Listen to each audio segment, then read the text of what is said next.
Hello everyone, welcome to S UPPSC. इस video में हम डेटा एंड फैक्ट्स यूपीपीएससी 2026 के लिए डिस्कस करेंगे। और जिन भी लोगों को क्वेरी थी कि प्रीलिम्स और मेंस का बैच 2026 का कब शुरू होने वाला है, तो 18 फरवरी से शुरू होने वाला है। और 10 मंथ का शेड्यूल किस तरीके से अब अपनी पढ़ाई को किस तरीके से अब अपना डेली शेड्यूल रखेंगे, वो मैं आज में या फिर कल में आपको प्रोवाइड करा दूँगी। तो आप टेलीग्राम चैनल पे देखना और आपको वो शेड्यूल जो 10 मंथ का शेड्यूल होगा वो मिल जाएगा। तो अभी हाल ही में क्या हुआ है कि इकोनॉमिक रिव्यू ऑफ स्टेट 2025-26 जो है वो रिलीज़ हुआ है। और ये एक ऐसा पहला इनिशिएटिव है, मतलब किसी स्टेट ने ऐसा पहला इनिशिएटिव लिया है कंट्री के अंदर। तो उत्तर प्रदेश जो है वो first of its kind initiative by any state in the country. और ये जो प्रेजेंट किया था वो obviously minister of finance UP Suresh Khanna ji, उन्होंने ये प्रेजेंट किया था। तो इसमें कुछ जो आउटकम्स आए हैं वो ये है कि पहली चीज़ बजट साइज़ के बारे में बात की गई है। तो बजट साइज जो है 2016-17 से मोर देन डबल हो गया है। तो 3.47 लाख करोड़ 2016-17 में था, और 8.33 लाख करोड़ 2025-26 में हो गया है। तो ये 2025 वाले भी इसको देख सकते हैं, उनके मेंस के लिए भी ये बेनिफिशियल होगा और 26 वालों के लिए तो है ही। जो स्टेट इकनॉमी वो 13.3 लाख करोड़ 2016-17 में, और ये इंक्रीज़ हो गई है 30.3 लाख करोड़ 2024-25 में।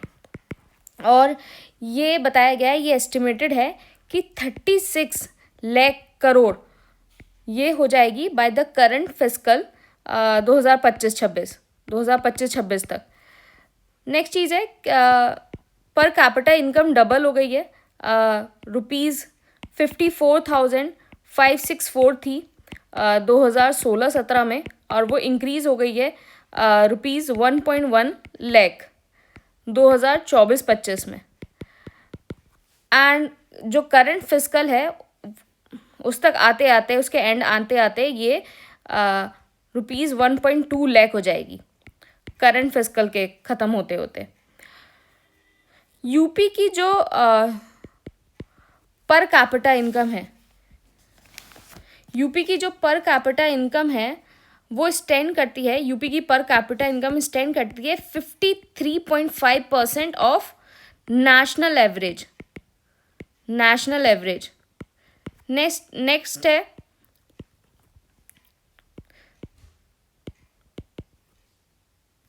Public debt to GDP ratio. ये 29.3% था 2016-17 में, एंड फिर 28% हो गया है 2024-25 में, which is very low as compare to the national average. India के एवरेज, नेशनल एवरेज कितना है 81.3%, और इंटरनेशनल एवरेज है 92.8%। नेक्स्ट है यूपी का जो कंट्रीब्यूशन टू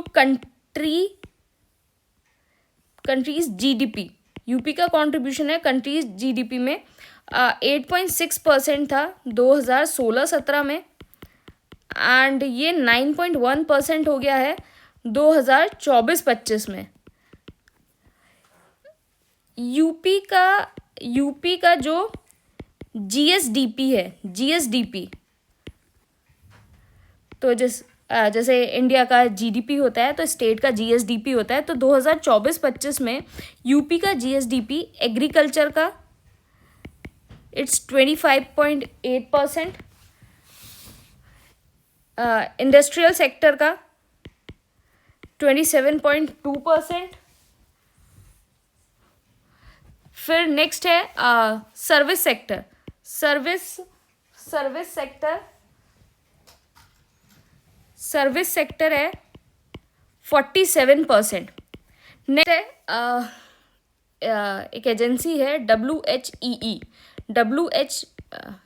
ने इंडिया स्किल रिपोर्ट ISR 2025, उसमें जो है यूपी की फर्स्ट पोजीशन है विद 80.12% क्वांटिटेटिव स्किल्स।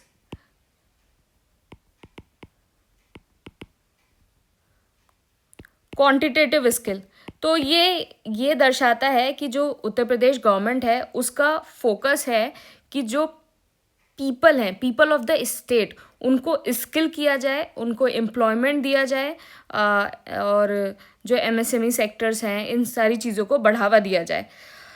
एक चीज़ ये है, एक और फाइंडिंग है कि जो अब इन्वेस्टमेंट है उत्तर प्रदेश में, वो उसमें भी कहीं ना कहीं इजाफा हुआ है। इन्वेस्टमेंट क्या कि इन्वेस्टमेंट जो प्रपोज्ड इन्वेस्टमेंट है वो ₹50 लाख करोड़ है। तो इसमें ये बताया गया है कि जो पहले वाला टाइम था उसमें क्या था कि इन्वेस्टर जो है उत्तर प्रदेश में इन्वेस्ट करने से डरते थे क्योंकि बहुत सारी लॉ एंड ऑर्डर प्रॉब्लम्स थी। लेकिन जो अब जो है कि अब इन्वेस्टमेंट फ्रेंडली जो है स्टेट हो गया है, लॉ एंड ऑर्डर की जो प्रॉब्लम्स हैं वो कहीं ना कहीं बहुत ज़्यादा घट गई हैं, और इन्वेस्टमेंट जो प्रपोज्ड हुआ है वो 50 लाख करोड़ हुआ है। तो ये सारी जो economic review of the state है और उसकी ये फाइंडिंग्स हैं, और बाकी हम ये सीरीज़ इसको करते रहेंगे। हम डेटा और फैक्ट्स जो हैं UPPSC 2026 के लिए जो भी यूज़फुल डेटा एंड फैक्ट्स होंगे उनको हम डिस्कस करते रहेंगे, और जब तक ये एग्ज़ाम होगा तो आपके पास काफ़ी ज़्यादा जो डेटा एंड फैक्ट्स हो जाएगा। तो आपको बाद में जो है जो हमेशा एक पैनिक मोड रहता है ना कि डेटा कहाँ से करें, इकोनॉमिक डेटा, एग्रीकल्चर डेटा और ये सारी चीज़ें, कि लास्ट मोमेंट पे कि कहीं से मिल जाए, तो वो आपको ज़रूरत नहीं है। हम जैसे जैसे डेटा न्यूज़पेपर में या कोई भी रिपोर्ट्स या कोई भी फाइंडिंग्स आती रहेंगी तो वो हम यहाँ डिस्कस करते रहेंगे। तो बाकी मैंने आपको बता ही दिया इंटीग्रेटेड बैच का। I will share the schedule of 10 month schedule today और टुमारो। तो ये 10 मंथ शेड्यूल होगा जिसमें आपको डेली स्टडी प्लान कि आप किस तरीके से अपना जो है 2026 के लिए आप अपनी स्ट्रैटेजी और किस तरीके से स्टडी प्लान और एक स्टिपुलेटेड टाइम में किस तरीके से अपने सिलेबस को कंप्लीट कर सकें। तो वो सारी चीज़ें हम लोग बहुत बहुत अच्छे से डिस्कस करेंगे, तो आप उस वीडियो को अच्छे से देख सकते हैं। और बाकी ये वाली सीरीज़ हम उसको मतलब कंटिन्यू करेंगे। Thank you and all the best.